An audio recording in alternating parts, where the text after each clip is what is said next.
Hi friends, అందరికీ నమస్కారం. So SSMB 29. So ఈ మూవీ గురించి నేను పెద్దగా మీకు ఇంట్రడక్షన్ ఇవ్వాల్సిన అవసరం లేదు. ఎందుకంటే ఇండియాలో కాదు, మొత్తం వరల్డ్ వైడ్గా మోస్ట్ యాంటిసిపేటెడ్ ఫిల్మ్స్లో ఎస్ఎస్ఎంబి 29 ఒకటి.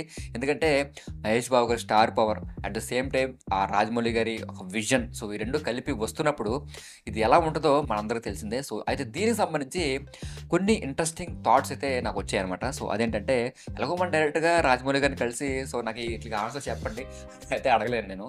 సో కాబట్టి ఒకవేళ నాకు రాజమౌళి గారితో ఒక ఇంటరాక్షన్ జరిగితే, సో ఆయన్ని 5 క్వశ్చన్స్ అడగగలిగితే ఛాన్స్ ఉంటే, సో నేను ఎటువంటి క్వశ్చన్స్ అడుగుతాను, అది కూడా ఈ మూవీకి సంబంధించి అనే థాట్తో అయితే ఈ వీడియో చేస్తున్నాను. సో నాకు కొంచెం ఇంట్రెస్టింగ్ అనిపించింది.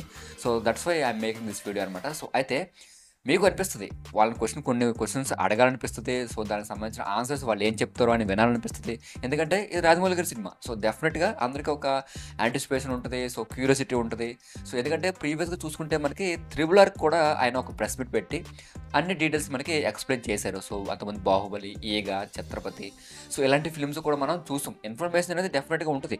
కానీ ఈ ఫిల్మ్కి వచ్చేసరికి టోటల్గా ఆయన మొత్తం స్ట్రాటజీ మార్చేశారు. సో కాబట్టి మనకు ఆయన ఏం చేస్తున్నారు, ఏంటి, సినిమా స్టార్ట్ అయింది అంటున్నారు, అవ్వలేదు అంటున్నారు, సో ఒక షెడ్యూల్ కూడా అయిపోయింది అంటున్నారు. సో ఇటువంటి చాలా థాట్స్ వస్తున్నాయి. అయితే దీనికి సంబంధించి ఇప్పుడు నేను ఒకవేళ ఆయనతో ఇంటరాక్షన్స్లో ఉంటే ఈ 5 క్వశ్చన్స్ అయితే అడుగుతానమాట. సో ఇంకా వీడియో లేట్ చేయకుండా ఆ క్వశ్చన్స్ ఏంటో చూసేద్దాం.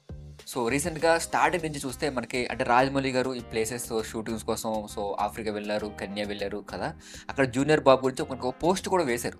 సో అదే సింహం అనమాట. సో ఈ సింహానికి ఎంత ఇంపార్టెన్స్ ఎందుకు ఇస్తున్నారు అని ఒక డౌట్ అయితే మీరు చాలామందికి వచ్చి ఉంటుంది. సో నాకు కూడా వచ్చింది. సో అదే డౌట్ ఆయన నెంబర్ 1 క్వశ్చన్కి అయితే అడుగుతాను. అదేంటంటే, ఈ మూవీలో జూనియర్ బాబుకి ఎంత ఇంపార్టెన్స్ ఉంది, సో ఎంతవరకు జూనియర్ బాబుకి ముందు నుంచి మమ్మల్ని ఒక ప్రిపేర్ చేస్తున్నారా ఈ క్యారెక్టర్కి సంబంధించి అనేది అనిపిస్తుంది. ఏదైనా ఇంపార్టెంట్ వాల్యూ ఉందేమో అనైతే డౌట్ అనిపిస్తుంది నాకు. అండ్ నెంబర్ 2 చూసుకుంటే, మహేష్ బాబు గారిని నాకు ఊహ తెలిసినప్పటి నుంచి చూస్తున్నాను భయ్య. బట్ ఆయన ఎప్పుడు బల్కింగ్లో లేదా 6 ప్యాక్లో ఎప్పుడు చూడలేదు. ఇట్స్ ఎ డ్రీమ్ కింద మిగిలిపోయింది. బట్ ఈ ఫిలింలో ఆయన్ని బల్కింగ్గా అంటే బల్క్లో ఒక 6 ప్యాక్ బాడీతో ఇలాంటి ఒక కైండ్ ఆఫ్ బాడీ ట్రాన్స్ఫర్మేషన్లో చూడొచ్చా అనే ఒక థాట్ అయితే ఉంది. ఎందుకంటే ఆయన ఈ మధ్య విపరీతంగా జిమ్ వర్కౌట్ చేస్తారు. రీసెంట్ ఇంటర్వ్యూలో సుధీర్ బాబు కూడా చెప్పారనమాట. సో ఆయన కూడా సో బల్క్ అవడానికి ఎటువంటి ఫుడ్ అయినా సరే ఆయన తీసుకుంటున్నారని. సో ఇలాంటి లిమిటెడ్గా తినే ఒక పర్సనాలిటీ సో ఇప్పుడు బల్క్ అవడం కోసం, బాడీ పెంచడం కోసం ఎంత కష్టపడతానంటే, డెఫినెట్గా మనకి ఇందులో 6 ప్యాక్ సంబంధించిన లేదంటే బాడీ షోకి సంబంధించిన ఏదైనా సీన్ ఉందా లేదా అని ఒక డౌట్ అయితే వచ్చింది. సో డెఫినెట్గా దీనికి సంబంధించి సార్ కావాలి. అండ్ నెంబర్ 3 చూసుకుంటే, main important one of the buzz అనమాట ఇది. ఎందుకంటే సో త్రిబుల్ ఆర్ చూస్తే మనకు కొంతమంది హాలీవుడ్ యాక్టర్స్ని తీసుకున్నారు. సో ఎందుకంటే యూనివర్సల్గా సో అపీల్ ఉంటుంది కాబట్టి వాళ్ళు కూడా అలా ట్రై చేశారు. అయితే ఈ మూవీ ఇప్పుడు present so James Cameron, Steven Spielberg, so వీళ్ళందరితో మంచి బాగా నచ్చింది త్రిబుల్ ఆర్. సో ఇప్పుడు ఆయన వరల్డ్ వైడ్గా రికగ్నైజేషన్ ఉన్న ఒక డైరెక్టర్. సో కాబట్టి డెఫినెట్గా ఈ ఫిల్మ్ అనేది ఇంటర్నేషనల్ లెవెల్లో తీస్తారు, మనందరూ తెలిసింది. అయితే ఇంటర్నేషనల్లో ఫిలిం తీసినప్పుడు డెఫినెట్గా ఇంటర్నేషనల్ యాక్టర్స్ని కూడా యాడ్ చేసుకోవాలి. సో డెఫినెట్గా ఈ మూవీలో ఏ యాక్టర్స్ని తీసుకునే ఛాన్సెస్ ఉన్నాయి, సో అంటే హాలీవుడ్ యాక్టర్స్ని ఎవరెవరు ఈ మూవీలో యాక్ట్ చేసే అవకాశం ఉంది అనే ఒక డౌట్ అయితే నాకు వచ్చిందనమాట. ఎందుకంటే అంతకుముందు మనం చూసాం క్రిస్ హెమ్స్వర్త్ అని, సో ఇలా డిఫరెంట్ నేమ్స్ వచ్చాయి కదా. సో అలాగే ఈ మూవీలో ఇంకా ప్రియాంక చోప్రా తప్ప మనకి ఏ కాస్ట్ గురించి ఎవరికి ఒక్క ఇన్ఫర్మేషన్ కూడా తెలీదు. బట్ చూద్దాం ఫ్యూచర్లో ఏమన్నా మంచి ఇన్ఫర్మేషన్ వచ్చి హాలీవుడ్లో ఉన్న మనకి బాగా వెల్ నోన్ యాక్టర్స్ ఎవరైనా ఉంటే సినిమా ఏ రేంజ్లో ఉంటుందో మీ ఇమాజినేషన్కి వదిలేస్తాను. అండ్ నెంబర్ 4 చూసుకుంటే, one of the most important buzz అనమాట ఇది. ఏదేంటంటే, మనకు తెలుసు రాజమౌళి గారు స్క్రిప్ట్ విషయానికి వస్తే సో ఎంతటి లాంగ్ మూవీ అయినా తీస్తారు. ఎందుకంటే 1, 2 ఎందుకంటే ఇండియన్ సినిమాకి పార్ట్ 1, పార్ట్ 2 అనేది ఇంట్రడ్యూస్ చేసిందే రాజమౌళి గారు. సో మనం తెలుసు తర్వాత చాలా ఫిల్మ్స్ వచ్చాయి. అయితే దీనికి సంబంధించి సో బాహుబలి లాగానే సో ఈ మూవీ కూడా పార్ట్ 1, పార్ట్ 2 ఉంటుందా, అది ఒక ఫ్రాంచైజీ కింద కంటిన్యూ అవుతుందా అని చాలామందికి చాలా డౌట్స్ ఉన్నాయి. సో కాబట్టి మెయిన్ ఇంపార్టెంట్గా ఈ మూవీ 2 పార్ట్స్గా వస్తుందని ఒక బడ్జెట్ ఉంది. సో ఇందులో ఎంతవరకు కరెక్ట్, నాకు ఈ క్వశ్చన్కి ఆన్సర్ తెలియాలి. సో డెఫినెట్గా ఈ క్వశ్చన్ అయితే నేను ఆయన అడుగుతాను.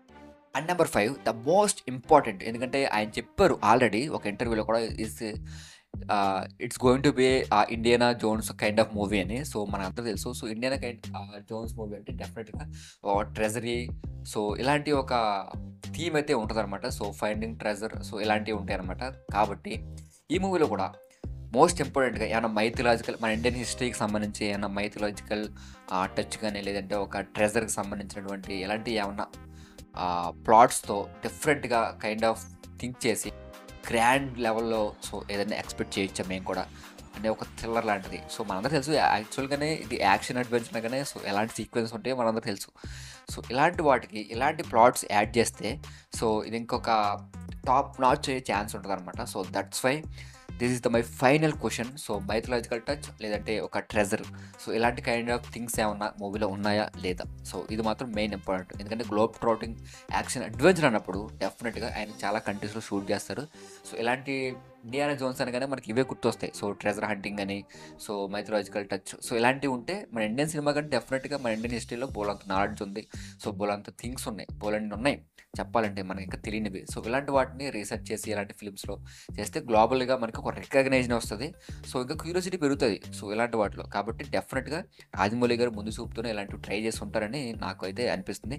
సో ఈ 5 క్వెషన్స్ అయితే నేను డెఫినెట్‌గా రాజమౌళి గారిని అడుగుతాను. సో ఈ 5 క్వెషన్స్ విన్న తర్వాత అసలు ఇందులో మీకు బాగా నచ్చిన వాల్యుబుల్ క్వెషన్ ఏంటి? అట్ ద సేమ్ టైమ్ మీరైతే రాజమౌళి గారిని ఏ క్వెషన్ అడుగుతారో కింద కామెంట్ సెక్షన్‌లో షేర్ చేసుకోండి.